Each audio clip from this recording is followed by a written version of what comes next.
poor old man was thrown out of a bakery, but when the boy made a comment, the owner was paralyzed with shame.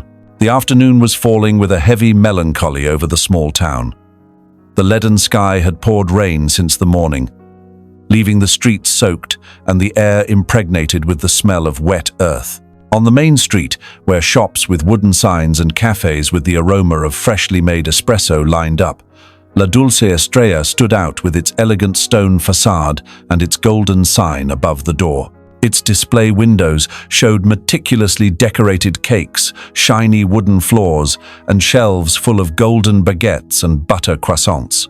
Matias Acosta walked along the sidewalk, holding a frayed umbrella with one hand and a carefully folded bill in the other. The dampness clung to his brown coat, an old companion that had endured winters and springs with slightly worn buttons, but still in place. His leather shoes, well polished but visibly old, carefully avoided the puddles.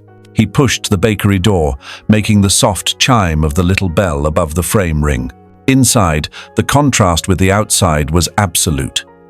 The air smelled of vanilla and cinnamon, and the warm light of the hanging lamps bathed the dark wooden tables where some customers enjoyed coffee with sweets.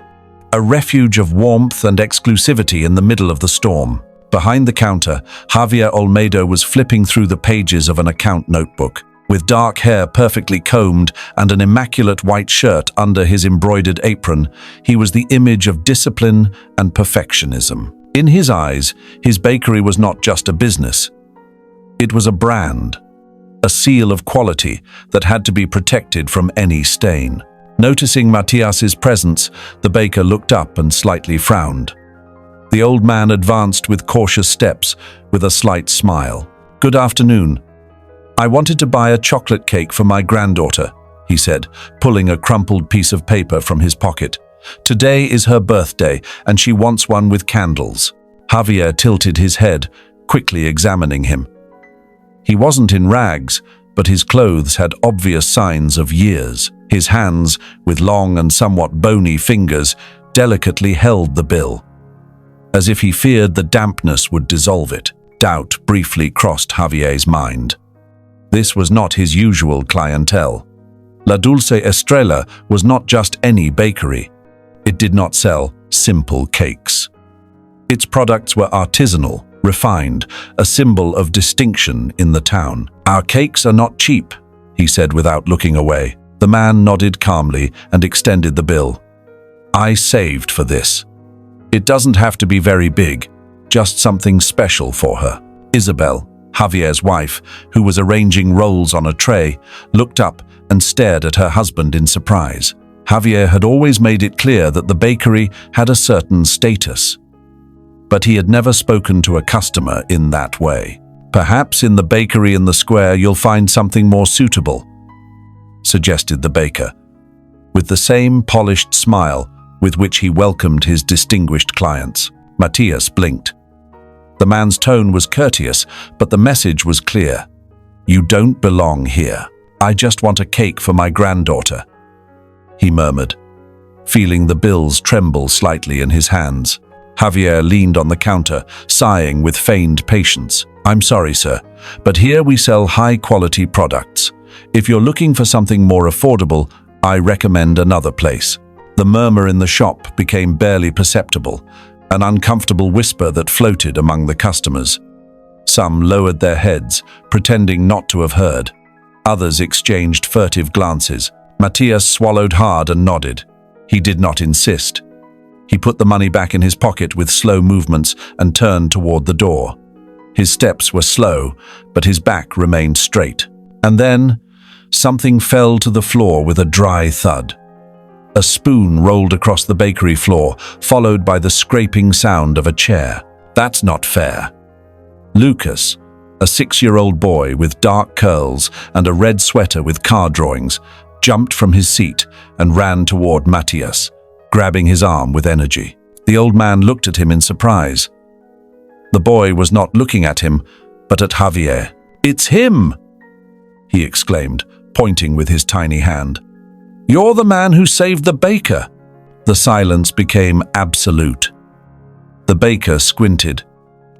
"What are you talking about, boy?" Lucas turned to look at his mother, who wore a tense expression. "Mom told me a story," he said with excitement, ignoring the tense atmosphere. "When the baker was a boy, he almost drowned in a restaurant. His mom screamed a lot. Nobody knew what to do. But then a man came and helped him." The boy's eyes lit up with emotion. "But the most important thing is the scar," he exclaimed, raising his hand as if he were in school. "My mom said that man cut his face when he tried to help and was left with a scar right here." He pointed to his own right cheek.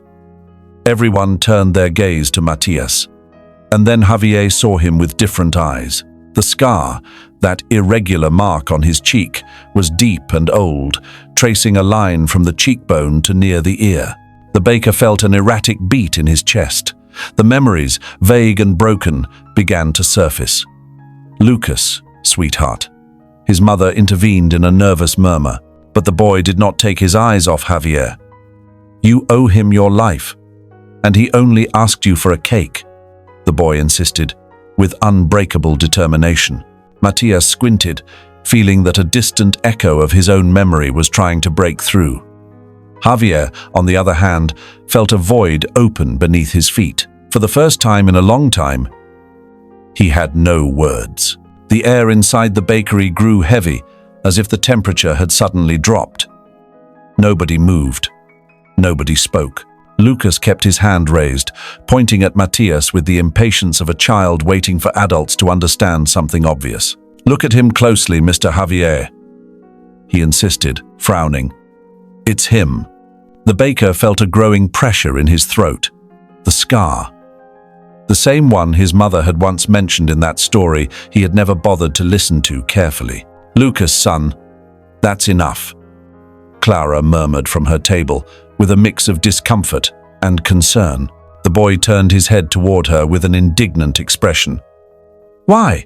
It's true. Mom, you yourself said it lots of times. You said a man with a scar on his face saved Mr. Javier when he was a boy. You said that if that man hadn't been there, now he'd be a ghost." The tension in the bakery became more suffocating. Some customers looked at Javier, expectant. Others kept their heads down, pretending to focus on their coffee. Isabel, who until then had remained silent, stepped to her husband's side. "Is it true?" she asked in a low voice. The baker opened his mouth, but no answer came out. He felt ashamed of how the situation had shifted.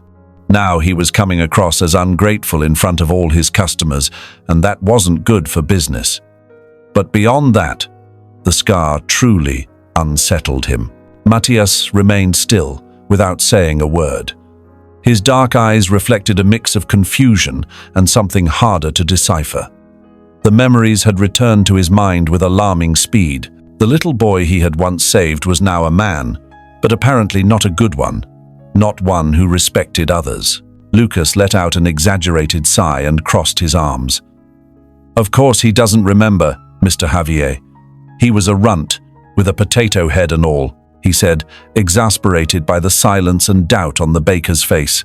Some people stifled a laugh, but Javier barely noticed. When his wife asked him again if he knew the man, he finally came back to himself. "This doesn't prove anything," he muttered, running a hand over the back of his neck. He was overwhelmed by so much attention and wanted the show to end as soon as possible. Lucas huffed in frustration. "What do you mean it doesn't?"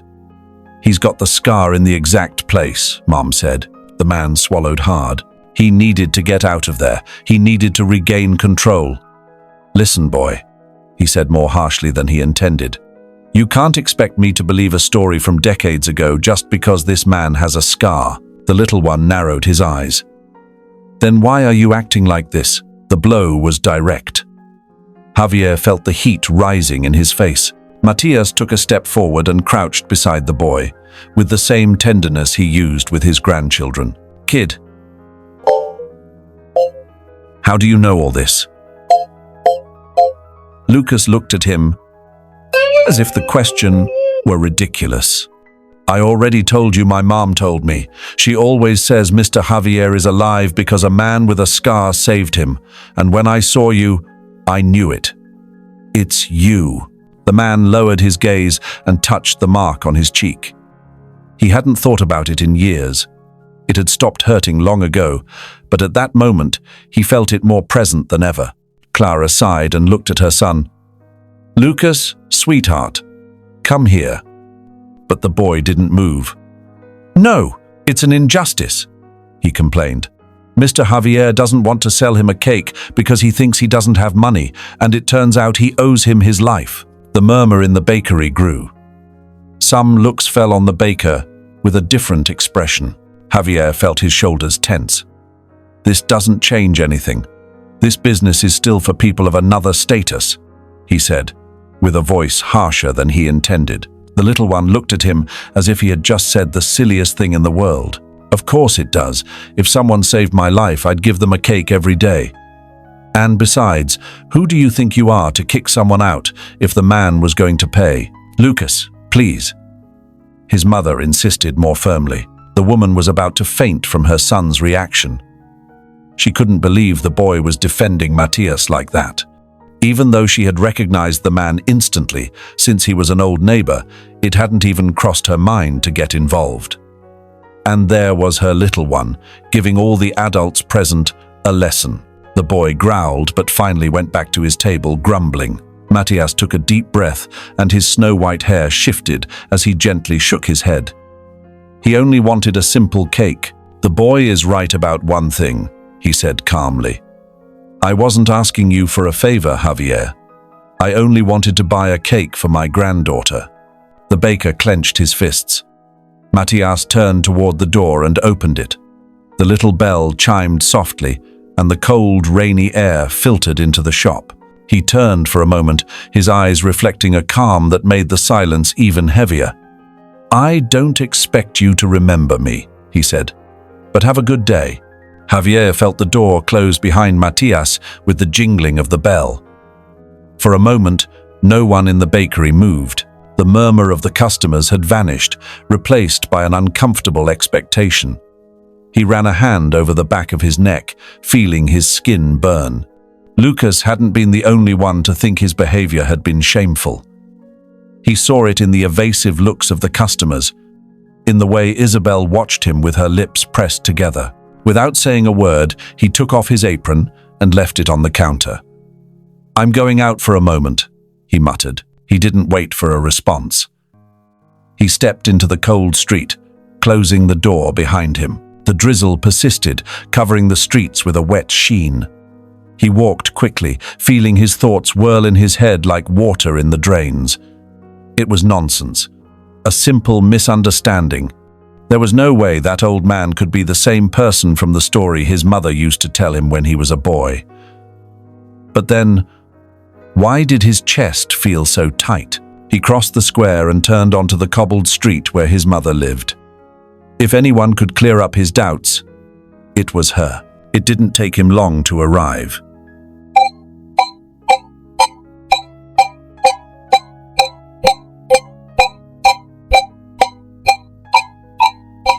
His mother didn't take long to open. Mercedes Olmedo, her grey hair tied in a neat bun and a thick cardigan on, raised her eyebrows at the sight of him. "Javier, son, what are you doing here in this weather? I need to talk to you," he said bluntly. She noticed the tension in his face and stepped aside to let him in. The warmth of the home wrapped around him as he entered.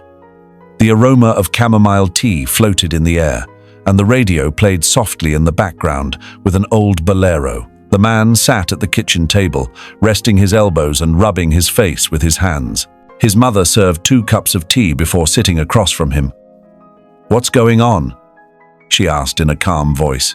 Javier took a breath, still feeling the dampness of the rain in his clothes. Today, at the bakery, an old man came in. He wanted to buy a cake for his granddaughter, he said, choosing his words carefully. "I didn't serve him because, well, he didn't seem like our kind of client. And then a boy started shouting that this man had saved my life when I was little." This Sancha. Mercedes set the cup down on the table with a sharp sound. "What did you say?" The man held her gaze, searching her face for any hint of doubt. But what he found was something very different. His name is Matthias, I think. Was that the name of the man you always said saved me? The woman straightened in her chair and clasped her hands on the table. She remembered that day as if it were yesterday. A mother never forgets when she almost loses a child. She exhaled slowly and lowered her gaze. The silence was enough of an answer. So it is him then, he murmured. I don't know any other Matthias who saved your life, she replied, lifting her eyes with seriousness. The kitchen seemed to shrink around Javier. You were very little, 6 or 7 years old. We went to Casa Rafa, that restaurant you liked so much because they always gave you a roll before the meal. I gave you one without realizing you were eating too fast. Suddenly, you were turning purple, the woman began to recount. Javier felt a shiver run down his back. He had heard that story before, but never with so many details. He always got bored and walked away before his mother finished telling it, and later, he had simply stopped listening. I screamed. I tried to help you, but I didn't know what to do. Nobody knew. There was a moment when I thought I was going to lose you, Mercedes continued, and then a man appeared. I don't remember exactly how he moved. I just know that one moment you were choking, and the next, you were in his arms.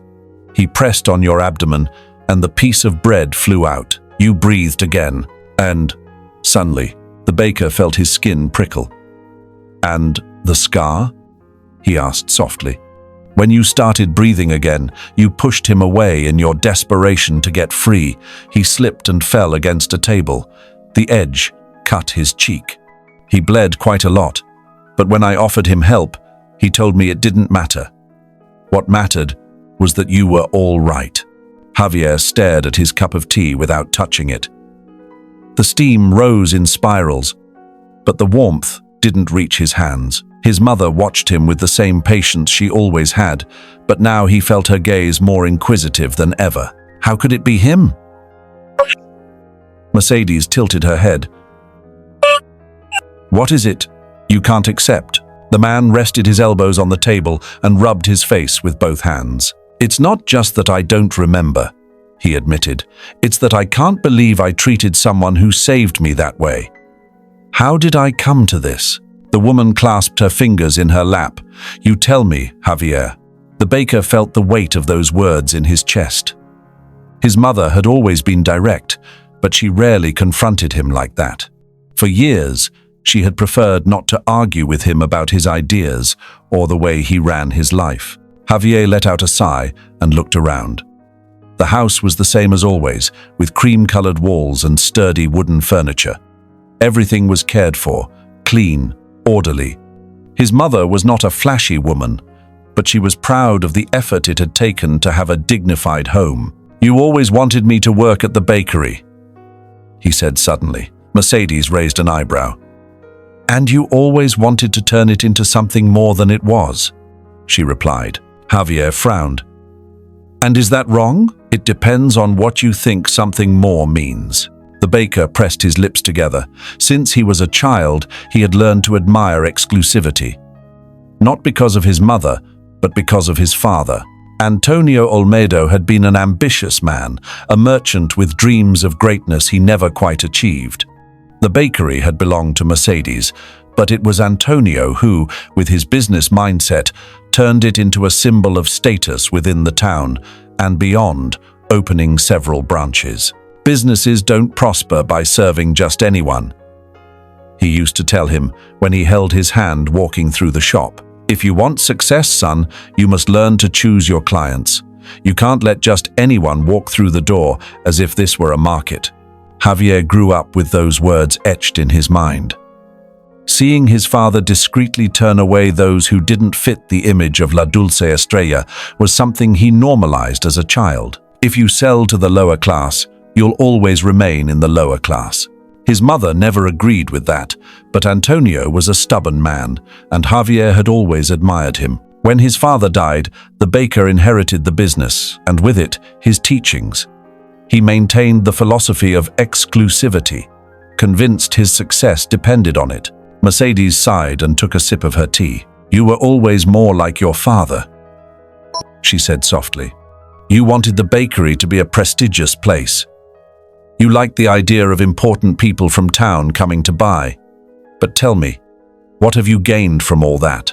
He narrowed his eyes. Respect. And today, after what happened in the bakery? Do you still think they respect you?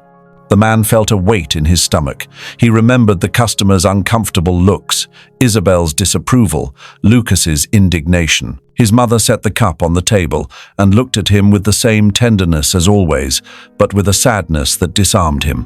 When you were a boy, you were generous, Javier. I remember when you used to keep rolls in your pockets to give to the children playing in the street. You didn't care where they came from. You just wanted to share with them. He felt a knot in his throat. He didn't remember that. With time, you stopped doing it, his mother went on. You stopped seeing people and started seeing clients. Javier clenched his fists on the table.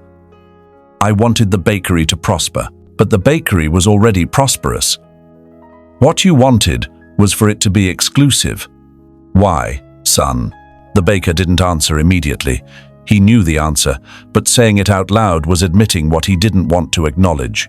Because his father taught him so. Because that was how he learned to measure success. Because for years he believed he was worth more the more selective he was. The woman shook her head and smiled sadly. I'm not telling you not to take care of your business. I just want to know when you started thinking you could decide who deserves to come in and who doesn't. Javier had no answer. For the first time in a long time, he doubted his own judgment. The image of Matias came back to his mind strongly. The old man with white hair, his worn but dignified coat, the bill in his hand, the scar on his face. He wasn't a poor man, he was simply a human being who didn't flaunt luxuries. Javier had forgotten that luxury wasn't everything. Mercedes watched him in silence, waiting for him to process his own thoughts. Finally, the man let out a long sigh and stood up. I have to fix this, he murmured. The woman smiled. This time, with a trace of relief. It's never too late to do the right thing.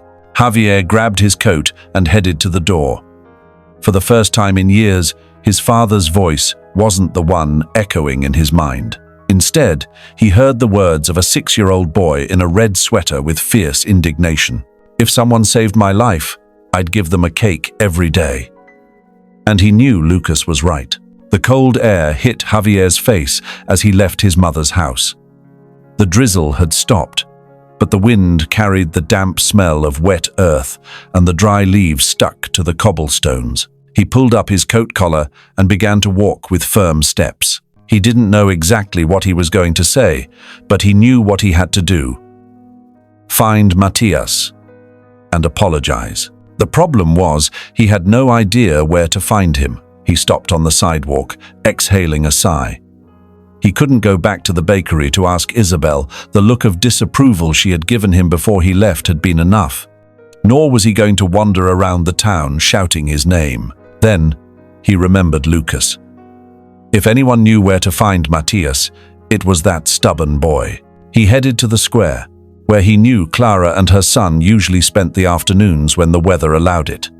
Maybe, with a bit of luck, they had gone there after their snack had been ruined because of him. That thought gave him another stab of shame. When he arrived, he found them on a wooden bench, under a tree still dripping the last drops of rain.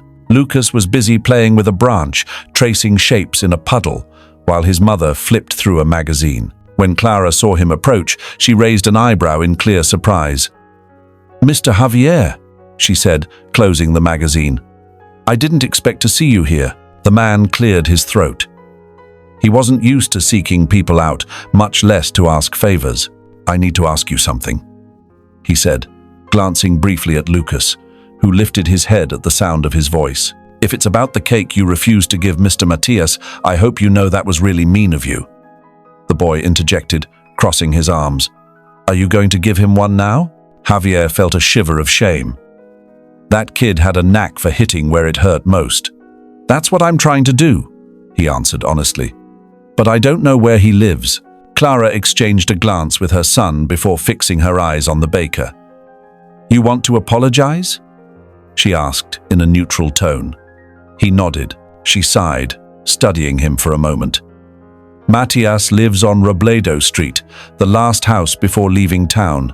It's a small house, with an apple tree at the entrance.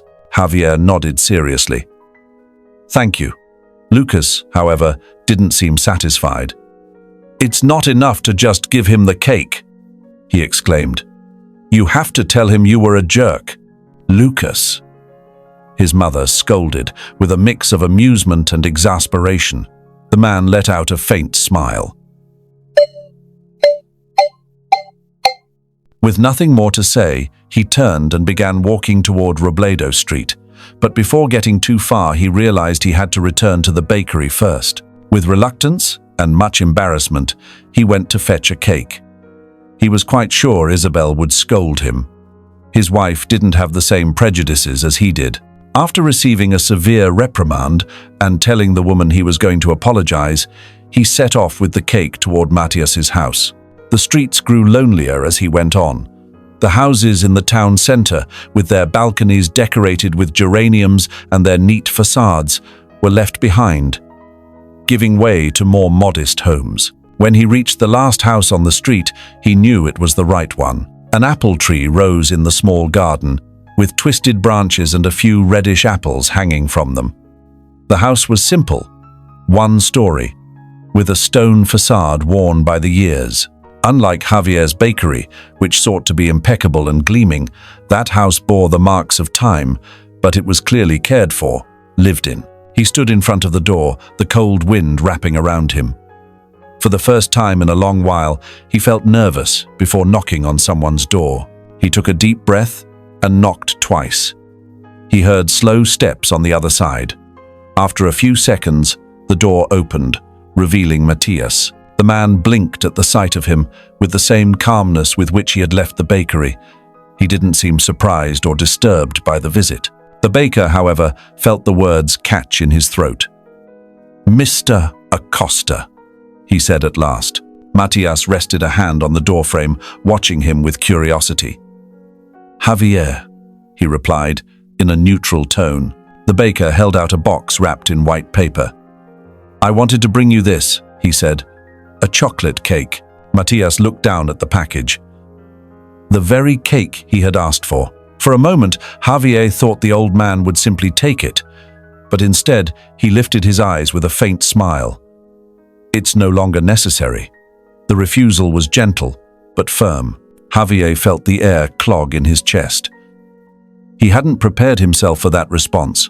Matthias leaned against the doorframe and looked at him patiently. "My granddaughter already had her birthday," he explained. "I bought her a cake somewhere else." The silence that followed was uncomfortable. The man lowered his gaze, feeling shame weigh heavy on his shoulders. "I'm sorry," he murmured, "for what happened in the bakery. I shouldn't have treated you that way." Matthias nodded slowly. "I already know that," he said calmly. Javier felt a slight warmth in his cheeks. He wasn't used to being forgiven so easily. "I was raised to see the bakery as a business of prestige," he went on, not knowing why he felt the need to justify himself. "To choose clients carefully. I thought that was the right thing." The old man didn't respond immediately. Then, with a faint smile, he said, "There are many ways to measure what's right." Javier lifted his eyes. Matthias crossed his arms and tilted his head. "I was a nurse. In my work, when someone needed help, we treated them without asking who they were or how much money they had. What mattered was that they needed it." The baker remained silent. Matthias pointed at the cake. "I don't need this. But if you really want to make amends, next time someone comes into your bakery, listen before you judge." Javier felt a lump in his throat. He had expected the man to reject him with anger or to say it no longer mattered. But this was worse. The man didn't want a cake. He wanted him to learn. Matthias smiled kindly. "Would you like to come in for a coffee?" The man blinked, surprised, and the old man shook his head, amused. "I don't bite, boy." The baker hesitated. It wasn't a place where he felt comfortable, but something in the old man's serenity made him nod. He put the cake box back into the bag and stepped through the door. For the first time in his life, he entered a place where nothing mattered more than the person in front of him. The aroma of coffee floated in the air of the small house, mixing with the scent of damp wood and a faint touch of apple. The interior was modest but warm. There were no luxuries, only a sense of home built with patience and years of stories in every object. Matias set 2 cups on the table and sat down across from Javier, who observed his surroundings with some unease. He couldn't remember the last time he had been in a place like this. "Sugar?" asked the old man, reaching for the sugar bowl. Javier shook his head. "It's fine like this." Matias nodded and brought the cup to his lips, never ceasing to watch him with the same calmness with which he had received his visit. He didn't seem to harbor resentment. The baker, on the other hand, couldn't help but feel out of place. He was used to controlled environments where every detail was meant to convey elegance and exclusivity. But there, in that simple kitchen, he felt disarmed. "Have you always lived here?" he asked, more to fill the silence than out of true curiosity. Matias smiled slightly and set his cup on the table. "No, my wife and I moved to this town when our children grew up and left. We wanted a quiet place, away from the city noise." Javier nodded slowly. "And now, you live alone?" The old man held his gaze for a moment before answering.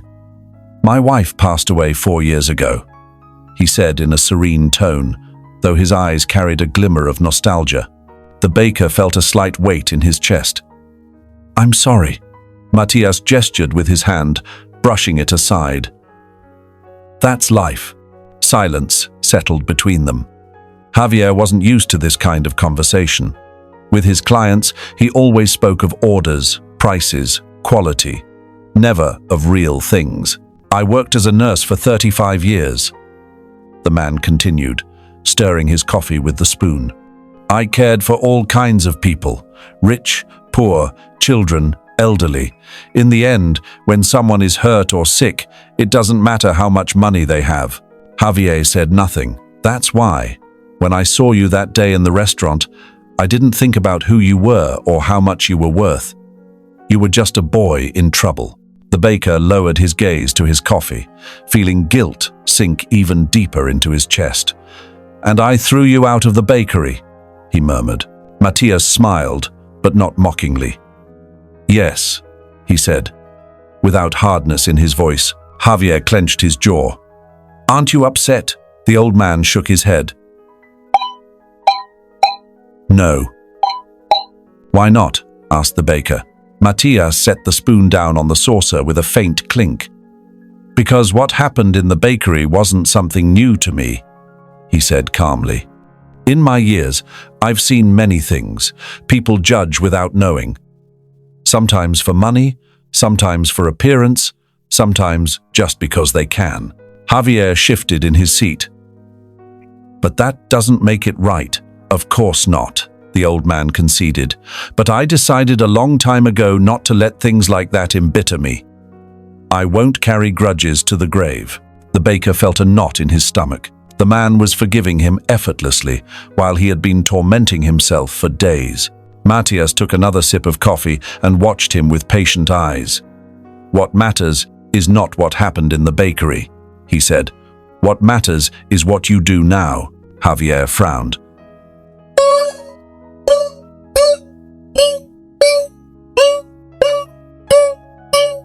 The old man smiled gently. "That depends on you." The baker exhaled slowly. For the first time, he understood that an apology was not enough if it wasn't followed by real change. He finished his coffee in silence, reflecting on what he should do. When he stood to leave, Matias walked him to the door. The cool afternoon wind blew through the trees. "Thank you for the coffee," Javier said. The man nodded with a smile. "Any time, boy." The baker looked at the apple tree.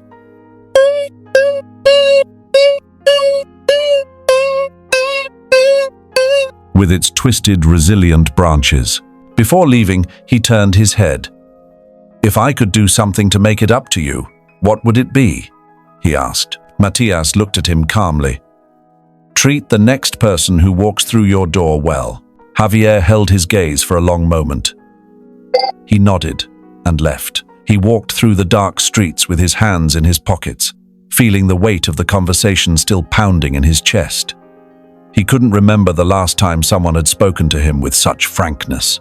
No judgment, no demands, no expectations in return. The man had given him a lesson, and the worst part was that he hadn't even meant to humiliate him. Javier closed his eyes for a moment and clenched his jaw. His father would never have agreed. Antonio Olmedo had taught him that the world was a constant exchange, that everything had a price, and if you gave something, you had to make sure to get something in return. But Matias asked for nothing. He didn't want recognition. He didn't want the cake. He didn't even care if Javier remembered what he had done for him. He wanted him to learn. What if he did? When he got home, it was already late at night. Isabel was sleeping peacefully, but Javier was sure that the next morning she would want to know everything. Dawn brought with it the smell of freshly baked bread, as it did every day in the bakery. However, for the man, nothing felt the same. He stood behind the counter, his gaze fixed on the street through the window. He knew what he had to do, but something inside him still resisted. He had slept very little the night before, thinking about everything that had happened. How long do you plan on standing there looking like you're calculating taxes? Isabel's voice pulled him from his thoughts. He turned and saw her arranging a tray of muffins, with her spotless apron and a soft smile on her lips. Javier rubbed the back of his neck. "I'm thinking, I see," she said, setting the tray in place. "Thinking about what?" "About how not to look like a complete fool when Matias passes by here again." He let out a sigh.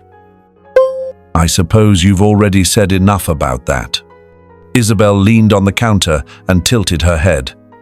"Well, after all these years, the fact that you finally admit you're wrong is an important event," she said with a smile. "It almost makes me want to bake a cake to celebrate." Her husband looked at her with faint amusement. "One of the expensive ones or the simple ones?" She raised an eyebrow. "Depends on whether you keep changing or backtrack halfway." The baker let out a short laugh and lowered his gaze. The woman looked at him tenderly. She knew he was struggling against his own pride. "What happened yesterday?" his wife asked gently. "He turned me down," he answered, the shame settling in his chest again. Isabel didn't look surprised. "Well, a cake doesn't erase everything that happened." Javier crossed his arms. "I know. She took his hand gently, intertwining her fingers with his. "What matters isn't whether Matias accepts the cake," she said softly. "It's that you learn from this." Javier held her gaze. For years, his wife had been his voice of conscience. She had always tried to make him see that the bakery could be more than a symbol of status, but he had never wanted to listen. Now he understood how patient she had been with him. "I want to make changes," he confessed. Isabel smiled. "Where do you want to start?" The man took a breath and turned toward the empty table by the window. "I'm going to reserve a table," he said, as if thinking out loud, "for people who need company, so no one will feel like Matias did that day. And there will be promotions. We won't keep selling only expensive products that, if I'm honest, sometimes don't even make sense. I'll also stop forbidding people from coming in. Anyone will be welcome." Isabel raised her eyebrows, but her expression was approving. "I like that." Javier picked up a piece of cardboard and wrote in his best handwriting, "Community table. Sit, share a coffee." The woman watched him place the sign on the table and crossed her arms. "And if no one sits there?" The man looked at the sign calmly. "Then it will mean there's more work to do." Isabel approached and kissed him on the cheek.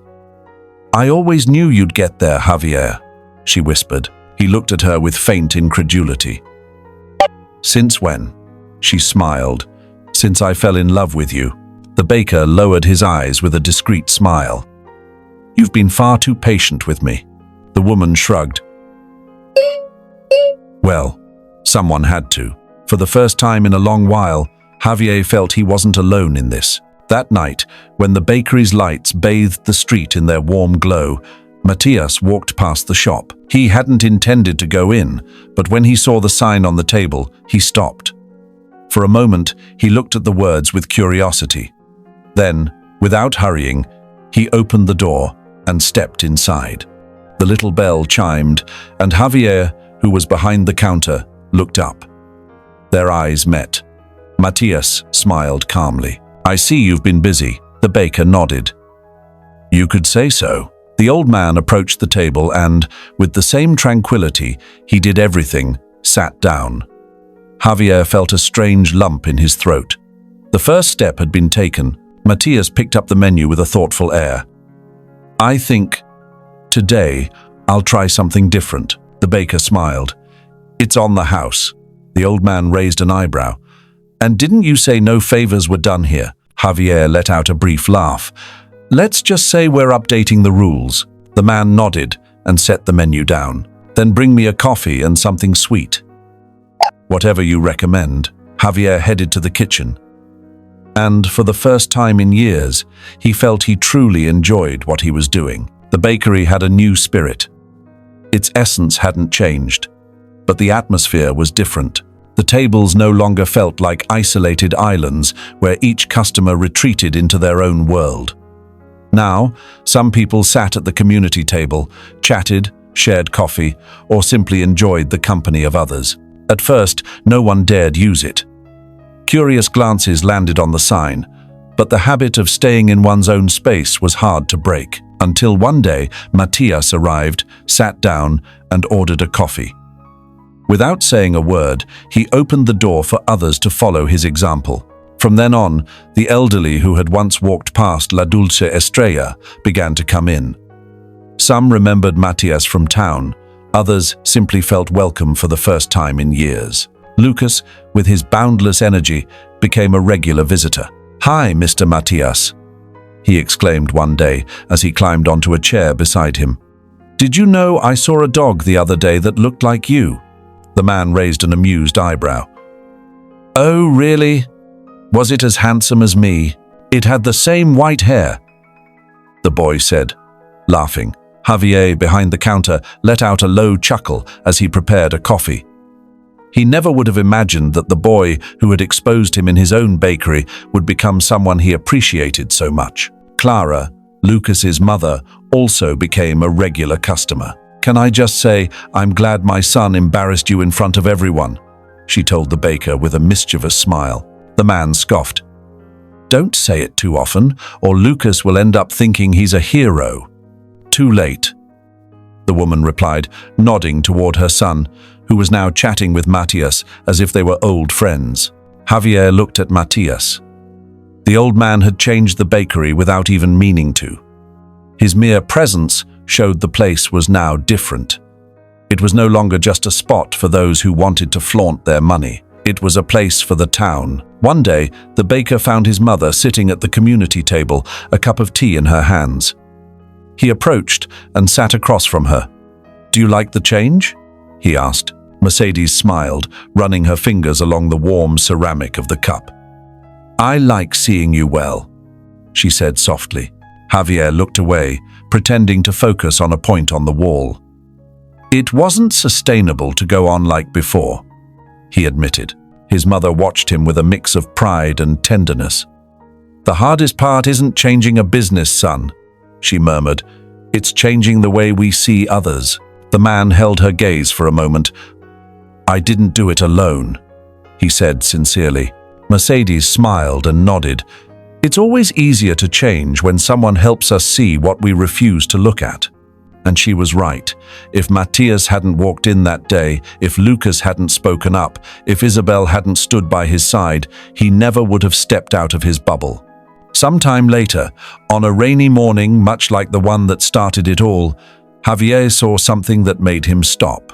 An older man, his coat soaked and grey hair stuck to his forehead, was walking down the street with heavy steps. From his expression, he seemed unsure whether to go in or keep walking. A few months ago, the baker would probably have looked the other way. But now, Without thinking, he stepped forward, went out into the street, and held the door open. The man looked at him in surprise. "Come in," Javier said with a faint smile. "There's always a hot coffee waiting here." The man hesitated for another second. Then, with a grateful gesture, he crossed the door. The bell rang, and Javier knew that no matter who came in, he would never again close the doors of his bakery. Perhaps it wasn't enough to change the world, and perhaps it wasn't what his father would have accepted, but it was what made him happy. Because sometimes, a simple act of kindness and letting go of our prejudices can make the difference. And so, dear friends, we come to the end of this story. I've loved sharing it with you, and I hope you've enjoyed listening to it. Don't forget to subscribe and give it a like, so I can keep bringing you stories of kindness, love, gratitude, and hope. Leave me a comment if you liked it, sending you a hug, and see you in the next story.